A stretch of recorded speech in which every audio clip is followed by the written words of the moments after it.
So I'm currently on Rodeo Drive with my little partner in crime. It's crazy, like I've lived here all my life, in California I mean, and I have never ever in my life came out here to Rodeo Drive.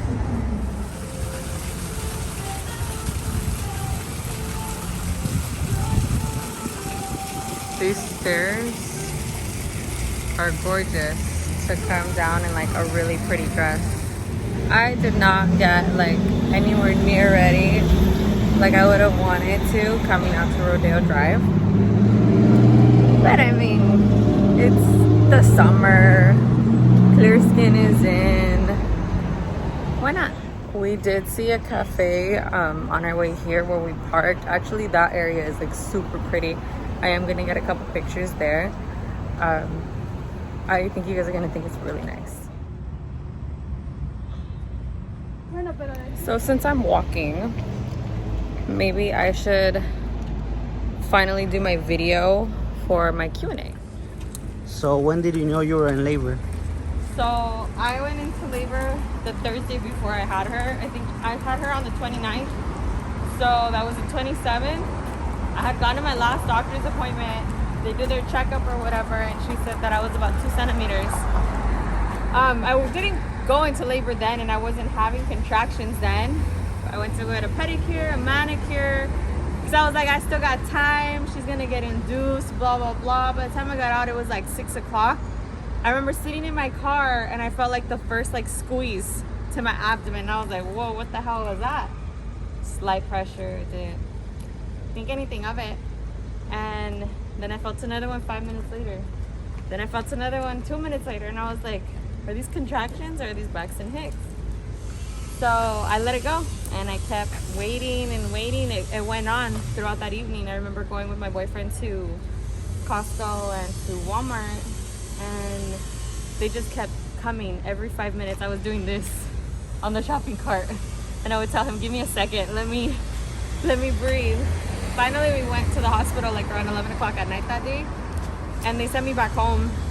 They told me that if the contractions were real, that the pills that they were gonna give me were gonna speed it up, so I would dilate more, and if they were fake, they were gonna disappear. But I told the nurse, I was like, I'm pretty effing sure they're real.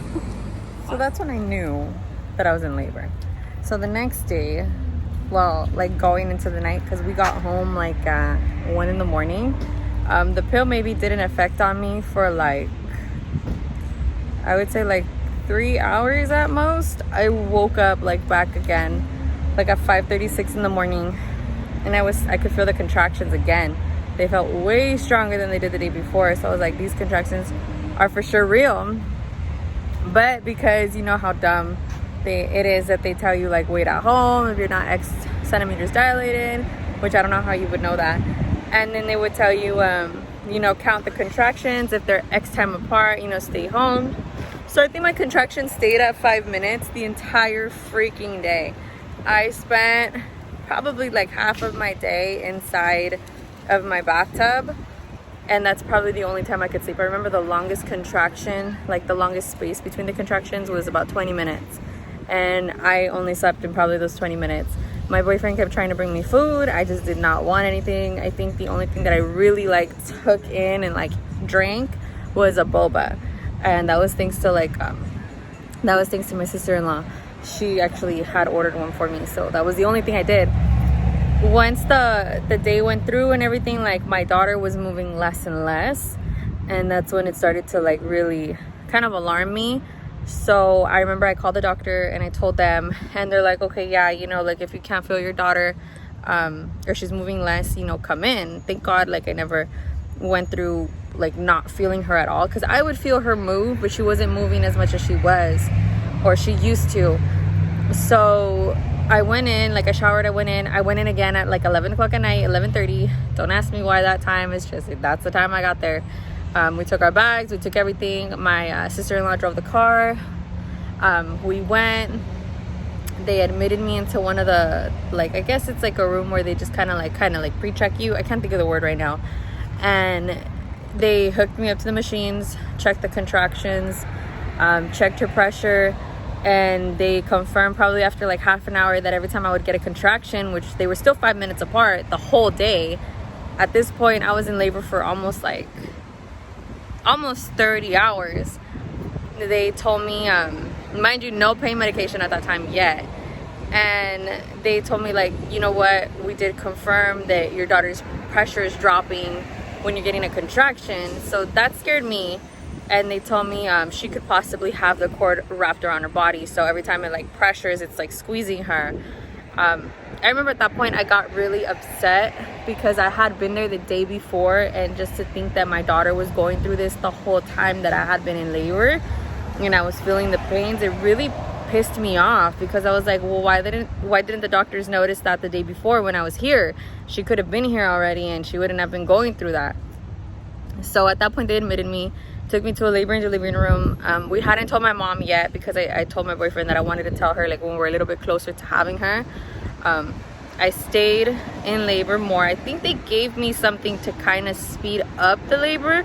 I was about 5 centimeters dilated when they admitted me.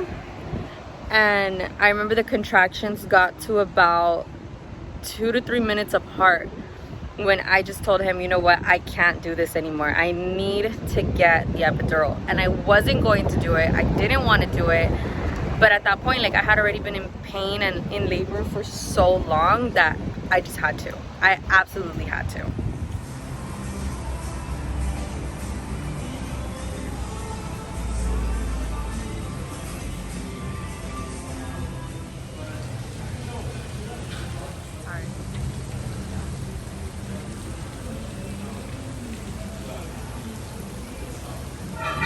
So that's when I was actually going into labor, right? So after that, so I finally asked them for the epidural. At this time, it was already like 3:30 in the morning. Contractions were fucking killing me. And then I told him, I was like, go ahead and text my mom, tell her like not to come until 4 because they're gonna give me the epidural, and that's it. So that's what we did. And then the epidural came. I was in so much pain that I didn't even care there was about to be a long ass needle in my back. So I remember like they were asking me questions and I got really frustrated because I was like, your questions are irrelevant. I'm in pain, do something. So they finally gave me the epidural. I think I initially felt it coming in, but I didn't feel anything after that. And then my contractions were back to back to back. Hey guys, so just to finish off that video, because I have had it sitting in my archives forever, after I got the epidural, I basically stayed in labor until about 7 o'clock, and then they had me, actually no, like 6:45, and then they had me pushing to practice. To be very honest, you do feel pressure. It wasn't like a pressure where you're like uncomfortable, but almost like when you hold something with your legs, like if you're trying to open a bottle and you're holding the bottle between your thighs and you're twisting the cap, like that's the best way that I can explain that kind of pressure. I remember I pushed for a little bit, and then the nurse actually had to stop me because she said that I was pushing so well that, you know, my daughter was going to come out like at any minute. And I think she was born, if I'm not wrong, it's 7:17 in the morning on May 29th, 2021. And now it's like almost 4 months. My eyes are getting wet. It's like almost 4 months. She's like the best thing ever. And I'll go ahead and put some little clips in right now so you guys can see some highlights from that day and now, and her just being in my life.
funny looking. I know, huh? I'm funny looking with my mask, huh? You're so